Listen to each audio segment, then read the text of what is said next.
everybody, welcome to another installment of Cone on the Road. Today we are doing kind of the norm. I'm actually just headed out to get lunch before I head over and work on the Supra some. But today I have a little bit more of a structured topic, almost a response, somewhat of a response to talk about today on the road, more than just, you know, the usual rambles and rants that are my Cone on the Road vlogs. Doesn't mean I won't tangent off and ramble about something ridiculous in the process, but to begin, how about the goings-ons at the moment? Not too terribly much different. In fact, very little different at all. Some different things going on with the channel right now. Certainly the biggest news, if you will, or the biggest change is the fact that myself, Beef, and Kurt have moved from Spin Tires to Wreckfest, and I'm very excited to be supporting Wreckfest on the channel. I believe it's a game that, in time, will really be a popular, long-lasting title. I think there will be coming a point in the future where a larger audience is going to find out about that game and really enjoy it. But yeah, I've been wanting to do a series in Wreckfest for, well, I looked back at it, and apparently my first Wreckfest video was in 2014? No, it was in 2013. 14. It was 14. So it's been 4 years since I've, you know, basically been doing videos or covering the game. I haven't done very much with it, never have, but it's always been a staple of our live streams because the multiplayer is a lot of fun, and it's great to be able to get, you know, to interact with the community and stuff. It's just a good, like a game night kind of game. You know, that's what it's served its purpose for us up until this point. And that's been great, but it's not a series. It's not, I don't think it was ever really showcasing the game. It was just kind of, you know, our community's little quirk. It was what we did when we wanted to hang out together, which is fine, and I certainly have always enjoyed that. But I'm very excited to see Wreckfest push further into the public eye, and I'm excited that the three of us possibly, you know, can be the ones to help start that. You know, the game had such a slow development early on. It was really just the developers a flat out kind of wondering what to do next, since they didn't want to work with their publisher anymore. They didn't want to do more flat out games. They kind of wanted to go in their own direction. So it's great that, you know, after all this time, they now have a publisher. They're working with THQ, I believe. I can't see. Okay. The only disadvantage to driving in low vehicles is now that everybody in the world drives SUVs or CUVs or vans, whatever the hell you want to call these things, you basically can't see over any car that's in front of you ever. Aww, small car life. But yeah, that's the biggest thing going on around the channel, around the YouTube stuff. On the Twitch side of things, I have recently decided and have been sticking to an actual stream schedule. I don't think I've ever been particularly bad about this, but I don't think I've ever been very, what's the word? I've just never been on top of it. It's never been a priority for me to have, you know, a nice dedicated stream schedule. And, you know, a large part of that was the fact that streaming was very much so just a small little niche hobby of mine. That wasn't something I was super dedicated to. But lately, you know, the streaming stuff has been more popular, and it has been more fun for me as well, which is a big part of it. I don't know that I always really enjoyed streaming very much. I like this format. I like being able to take time and put together my thoughts properly instead of just having to perform on the spot. But I think I've developed a certain style of commentary and a certain style of stream that is now working for me, and that's nice. It's been really nice to get there. It's challenging still, for sure, but I think having a schedule set now is going to be very beneficial. Although it's not a schedule that's, fantastic for everybody, and there never will be one because that's just not the way time works. I think I've spread myself out enough that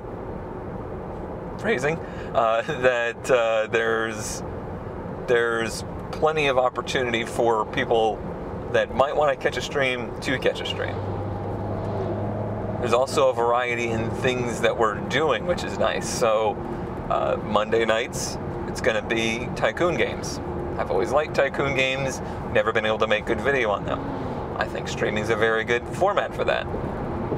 And then, of course, on Wednesdays, we're keeping Wheelhouse Wednesday, and on Wheelhouse Wednesday, I've been doing some more of the racing stuff that I just don't have a particular series in mind for at the moment, and that may have to do with, say, iRacing. We've done a couple iRacing streams here recently. It may even be non-racing stuff like American Truck Sim, but generally just any kind of game or sim that I play that takes place in the wheelhouse, which is the place where my steering wheel is set up and the green screen and all that stuff. So that's Wednesdays. On Friday, we're keeping NASCAR Heat 2 for at least a while longer. It's a very low audience show. However, the audience that show has, I think really appreciates it. So I'm going to keep doing that up until the point where I stop enjoying it. And other than the fact I do get quite angry at that game, I do still enjoy doing it, believe it or not. So we're going to keep that one on there. And then, of course, on Sunday night, the late night stream for Minecraft Bingo. That has been a tradition for easily 4 years now, and it's not going anywhere soon. As weird as it sounds, the reason I made a schedule for the large part is so that I spend less time streaming / thinking about streaming. The biggest thing for me with streaming lately has been that I spend a lot of time thinking about when and what to stream, and not enough time just actually streaming. And in general, I really, despite the disaster of a system that is YouTube, I'm still more dedicated to producing video content. It's a format that works for me, and it's a format I'm very passionate about, and I want to be able to do it on a full-time basis. So that's something I would like to keep pushing for, and I do plan on it. The streaming thing, it's I don't know if it's something I will ever feel like I am particularly good at, but I appreciate and understand the fact that the audience I do have on the stream enjoys it. So, I hear Justin talk about all the time how he's baffled about his success on streaming, and how, he doesn't always think that he's good at it or whatever. And yet when I watch him, I just think, wow, if I could be, a tenth of the personality that he is on stream, then I might feel confident about it. So I understand that looking at it from the inside in instead of the outside in, it's maybe just that I need to think less about how good I am at streaming or what I need to be doing streaming or all that stuff, and just keep doing it and just see where it takes us. It's tough. It's been tough. It's been a particularly hard year physically and mentally for me so far. I'm having kind of I don't know if it's a recurrence or maybe it's a seasonal thing, I'm not sure, but there's certainly some changes going on with the issues that I have with my voice. It's been more problematic than usual lately. It was about this time last year, I believe, that I ended up getting everything checked out. I spent an exorbitant amount of money getting things checked out, and, you know, didn't really get answers, but I got enough answers to feel confident that I was doing the right things. So, like I said, hopefully it's just a seasonal thing, and things will get better. But that was certainly one of the reasons that I needed to try and tone down how much of the streaming stuff I was doing, because that is, for whatever reason, whether it's my speech patterns or whether it's just the prolonged nature of it, I'm not sure, but it was particularly harsh on the old voice box. So that was one of the reasons I tried to bring myself back a little. More streams, but shorter streams is what my goal was there. And we're stopped in traffic. It's one of those like one-way deals where they got a section of road closed. They work very, very differently in real life than they do in American Truck Sim. Shocking. I know. See, that ramble went on for far longer than I had anticipated. Isn't that how it always goes? But yeah, on the speech topic, I am trying to develop some better speech habits, and I've actually I'm enlisting myself in some reading, which is something I hate doing, about different speech techniques, which a lot of this stuff, unfortunately, is centered around singers and performers. I am not certainly that, but it seems like a lot of the techniques just apply to everyday life on developing better speech habits and things like that, which I may never be able to fix the issues with my actual vocal cords, but if I can develop better habits and better speech patterns, then maybe I can at least reduce the strain and reduce obviously the pain, but just try to make the most of what I have, you know? So that's been something I've enlisted myself in doing here recently.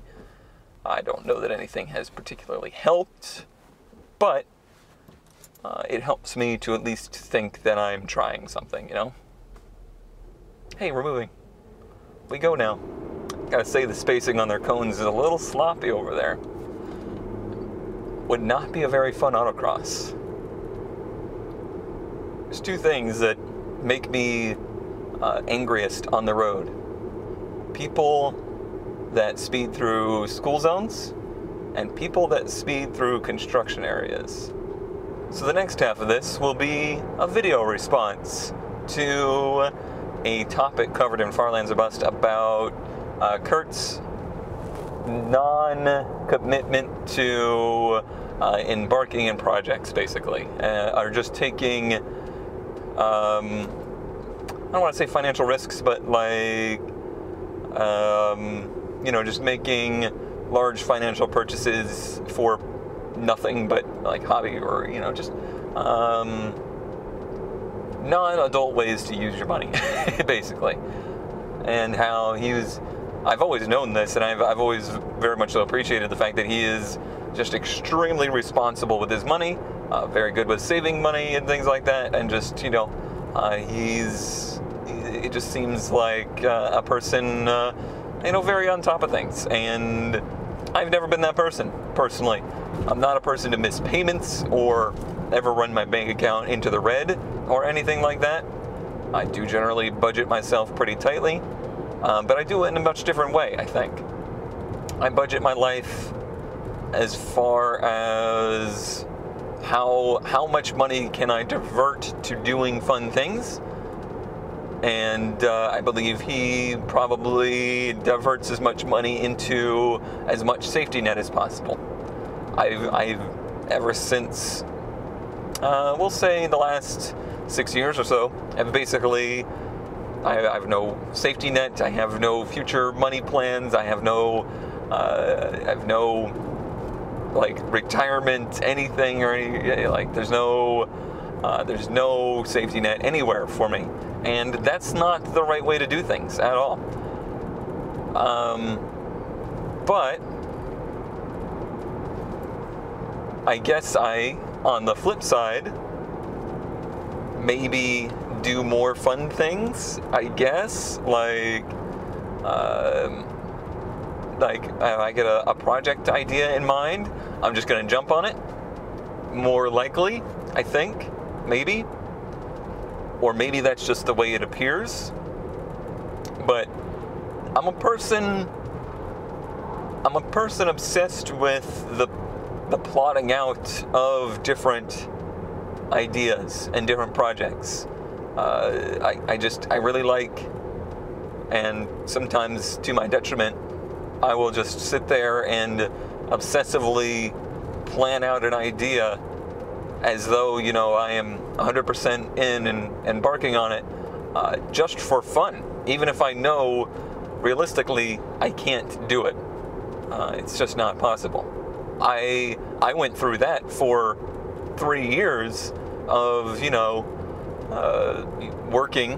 still working retail, and I would just sit there and think, you know, what if I did this, this, and this, and then I just quit my job and I you know, embarked in this whole different project or idea. It may have seemed like I just jumped at it and went for it, but in reality, it took years of going through different possibilities or different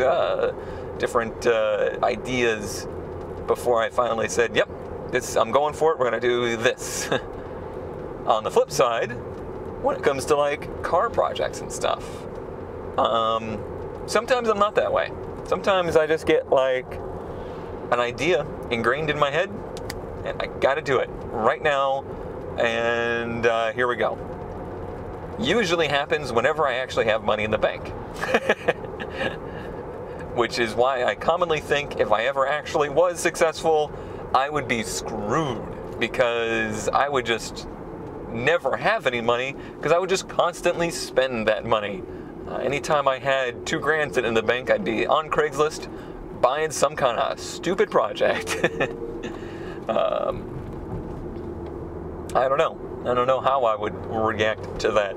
There's been times where I was just like, here we go. We got money in the pocket, and we're gonna go do something stupid. The biggest one I can think of was my second MR2. That 100% was a knee-jerk reaction to a regular car review video on an AW11. I had just sold my last project, which was an S14 that I had built. Basically, I was building an S14 for the purpose of daily driving. I didn't end up really liking the car. I much preferred the S13s. So I just, a friend of mine wanted it, and I sold it to him. So I had money in the pocket. I saw the MR2 video and went on Craigslist, found one in Lakeland, took the Supra with, you know, pre-doing any of this work to it. We drove to Lakeland, bought the car basically sight unseen, drove it back. There was maybe 3 or 4 days total of decision making on that one. It was just a pure knee-jerk reaction. I got the thing home, loved it to bits, drove it for a few months, and realized that I hadn't bought a car to drive. I had bought a car that basically needed a full restoration. I would say pretty much right on par with what the Supra needed in terms of restoration. So a lot. I mean, I loved that car to bits, but ended up just not being, it wasn't the right time, it wasn't the right project, and it wasn't a good idea. So I let it go. You know, that's basically what happened. I probably lost some money on it. I don't remember exactly. I probably lost a couple $100 in the transaction of things, but whatever. I know. Yeah, I tried. It wasn't the end of the world that it didn't work out. It's not like I lost my ass on it or anything. It just ended up not being the right car at the right time. And that is what it is. So, even though it was a knee-jerk reaction and it wasn't, a well thought out or planned thing, it wasn't the end of the world. So I guess that's where I appreciate the fact that I'm willing to just jump at things like that. There's certainly been other things in life that I've just, I've made the call to do, and they didn't work out at all, and it was just like a total failure, if you will. I've certainly had instances of that. Alright, I rambled enough that I finally made it somewhere I could stop and go over this list that I made to kind of prove the theory of I am nothing but an ideas man. I have just so many ideas and ambitions and stuff like that. I'm a dreamer, alright? I'm a dreamer, but in a very, very weird way. I've made a list of the car ideas, the car project ideas I would like to accomplish on my bucket list. So I've included the 3 that are active. So we have Red, or Project Cater. My objective with that was it used to be to make it a race car. It's no longer that because, I just think of the 240 differently now. It's a forever car, if you will. So the idea is to get its current supercharged configuration working, making around 250 horsepower. It already does that, but to do it just super reliably and be able to be driven like a normal car with as little crazy engineering as possible. I want it to be as simple as that setup can be. It's already there. We just need to get the reliability up without adding a bunch of complexity to it. That is the main goal there. So my goal there is to make it as good of a grip car as I possibly can while maintaining the stock body. No wide body, nothing like that. No wide body fenders even. I want to keep it as stock bodied as possible, but still as grippy as possible. So there's the goal there. And like I said, that's just one that will probably and ideally forever be part of my automotive family. The Mark II Supra is not actually my car, but I don't think it's out of the realm of possibility that it could eventually be my car. That one, we've been over that quite a bit on Cohen's Garage, and that's just to make a ultimately cruisable, drivable, retro cool car as possible. It's just not a lot of those left in the world, and it'd be just great to keep it, preserve it, and use it. Let people know that it exists. The other one is the Datsun, or the Dadsun, the pickup truck. That is, that's not a project for me. That's a project I wanted to do, me and my brother wanted to do for our dad. And, that one's, I get a lot of Datsun pickups sent to me now on anywhere you could send them, on ideas or, just different ones that he's found. My vision for it is just a good runner. It's never going to be a show truck or anything like that, but just, a good runner, take it to the local cruise and whatever kind of deal. Whether that means keep the engine that's in it now, the stock engine, or go for something maybe a little bit more modern like a KA swap in the future, I'm not sure. But generally that's my goal for it, is to just get it to the point where I feel comfortable handing it to him and saying, go enjoy this. That's where I would like to get it. Once somebody figures out the title for it. Somebody that might be watching this.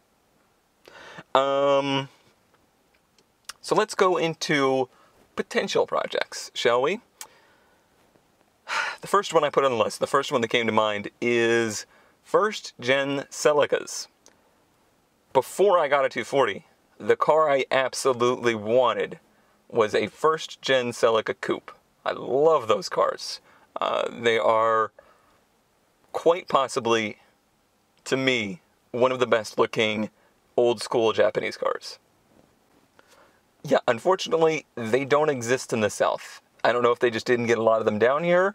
If they all rusted away, if they just got crushed, like people didn't like them, I'm not sure. But in the 15 years I've been looking, I've seen less than a handful ever for sale here. They are just unobtainium. But yeah, I would just, kind of similar to how the Supra has been done, but probably a little bit more hopped up, like doing like a Beams or basically a 4A GE, high revving 4-cylinder engine in it would be great. Just, yeah, I don't know. It's another one of those cars I would just love to preserve and be, fun, very fun to drive, but very street drivable, and just have it for people to see. Let people know that those existed, because I don't think a lot of people, especially in the South here, really know or acknowledge their existence. The next one on the list, we're going to stick with Toyota for a moment here. Apparently I really like old Toyotas, even though new Toyotas suck. So I daily drove 240s for, a long time, meant like probably hundreds of thousands of miles, to be honest. But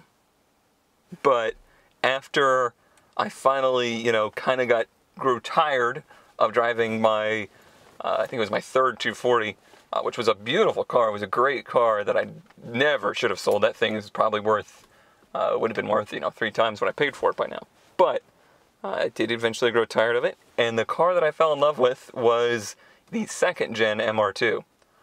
So I had an SW21.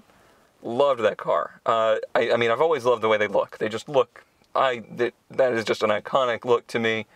It's sleek while still looking exotic. It's really cool. That one was an NA car. That's why it's 21. And yeah, I wanted to do it the whole time I owned it, but I never had the funding to do it or anything like that. I always wanted to put money into red, and that was to do a V6 swap into one of those. So I would like to do just a real basic Toyota V6, and to do like fully almost OEM looking, basically. Working AC, working cruise control, just have it just be a fantastic cruising car, because it was. Oh, that car was comfortable. Like, I have never fit in a car as well as I fit in that car. This one's probably close, and that's why I liked this car so much, is because when I sat in it, I was just like, this was molded to me. This was right. And that's how I felt about the MR2. Not so much the first one, the AW11, I mean, the first gen. That one, very different car, very different car. So that one's pretty high up on the list, I gotta tell you. It's a V6 MR2. And I wrote down, it's gotta have T-tops, because I don't know why, but I really loved the T-tops. The next one, this one's actually somewhat related to Kurt. The Supra Stablemate. I didn't know about these cars until, I would say, fairly recently, and that is the Nissan 200SX.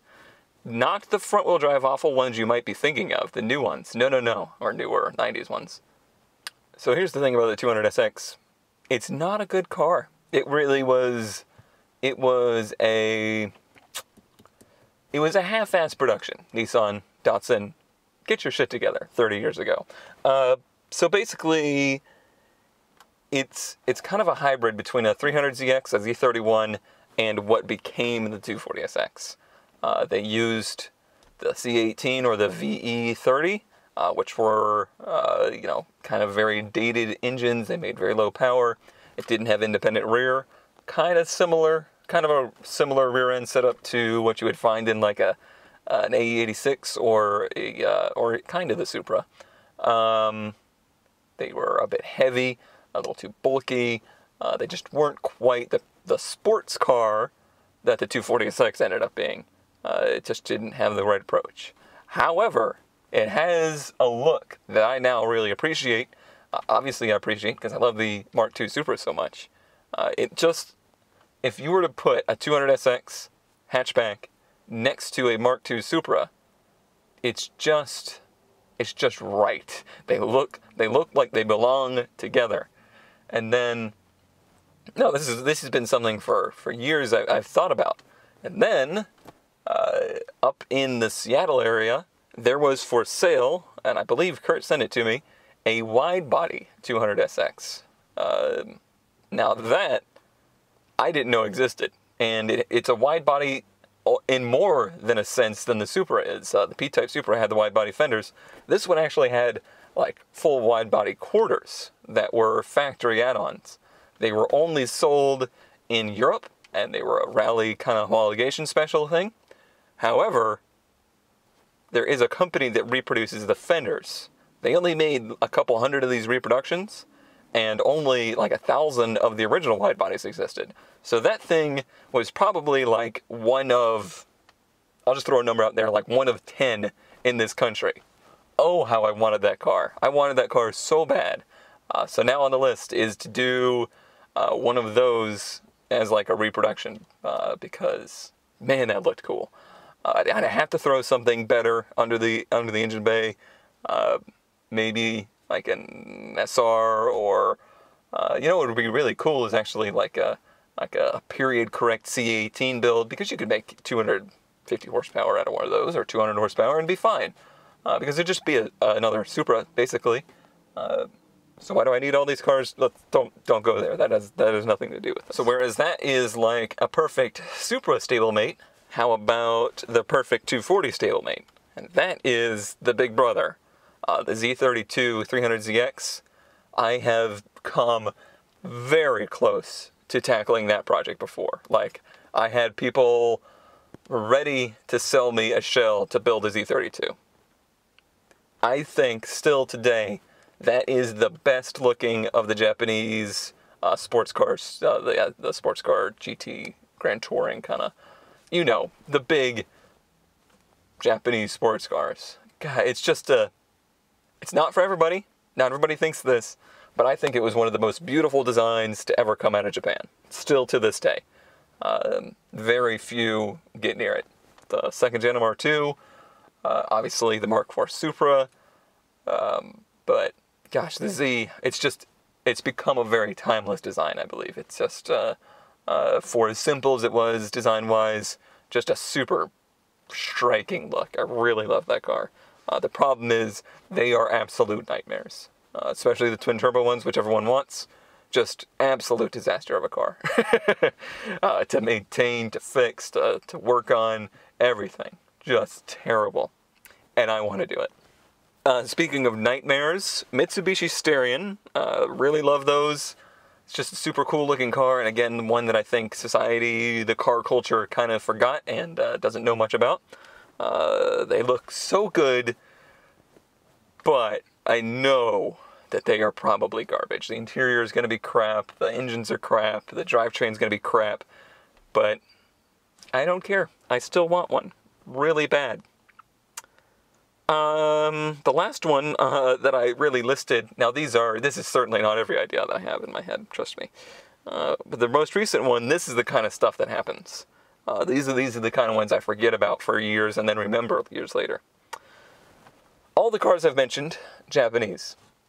I don't know why, I never really fell in love with the American cars, which is weird, considering that's what my dad has always been into.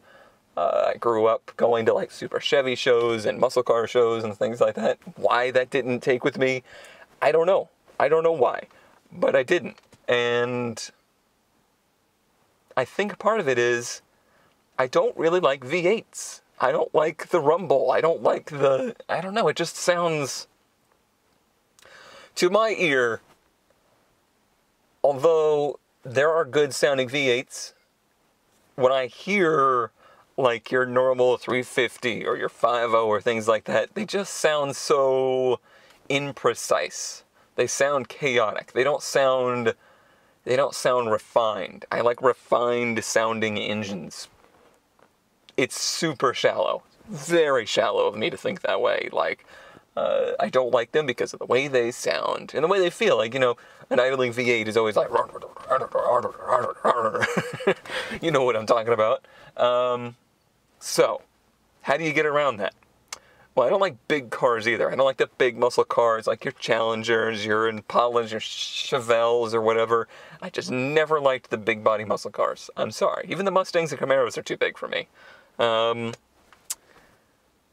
smaller ones, like the Dusters, or most notably for me, the Nova. I do kind of like. Most of those kind of cars had straight sixes in them or slant six. That was the standard motor of the day. That was the V6 of today. Like, every vanilla car in the world has a V6 in it now.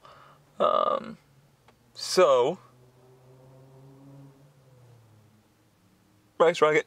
So what's the difference there? Straight six versus V6. Well, straight sixes just sound better. They sound cool. Those old ones do not really do so great. There's people out there that have hopped up those old inline sixes or flat sixes or slant sixes, and they've made crazy power with them. The recent idea that I've had is to take a Nova and take the last known American inline six out of a Trailblazer, which is a 4.2 liter all aluminum inline six that makes about 280 horsepower, and put that into a Nova. This is not unheard of. We've found examples of it being done. Trust me, we had a big discussion about this on Discord. That's probably, if you're into cars at all, that's probably the biggest perk of joining my Patreon, is if you want to be really bored at work one day and talk about cars endlessly. There you go. Discord's the place. It's, like I said, it's probably been done. We couldn't find many examples, but there's signs that it's been done. The good news is the bell housing is the same as the V8s, so you can put a T56 manual behind it. Like I said, 280 horsepower. They're pretty cheap. The only thing it ever came in was like GMCs, some Buick SUV thing, basically Trailblazers and Trailblazer-esque vehicles. It's fairly rev happy, but not terribly. But it made good power, it made good torque, and there is go fast parts for it too. So it's not like you just have to be stuck with that. So that would be super cool. Now that's probably the biggest fabrication project that I've listed, and I don't generally do that kind of stuff. That's not generally the place I go with my projects. But that one seems really cool to me. That would be very cool. Just picturing you're going down the street, you see a nice Nova, you expect to hear the brrr, and then all of a sudden it goes by going, wah! Instead, you know it's cool. You know it is. So yeah, that's all the ones I had listed. But there's other things in there, like I want to do a rally car, I want to do a jump car, you know, I want to do something rotary powered someday would be cool. The list is absolutely endless, But there's the ones that I listed are the ones that I could think of that I've legitimately sat there and like made parts lists and budget lists and things like that. I've actually gone through all the steps of I'm gonna do this without actually doing it and knowing that I wasn't gonna do it. So although it may look like sometimes that it's jump onto projects, it's not usually the case. I'm actually just a man plagued by dreams. I have too many dreams. Way too many dreams. Okay, well that took a while. That took a while to get through. But I hope you enjoyed a peek inside of my brain. And I'm sorry that you had to go in there. It's a scary place. Scary place. See you next month.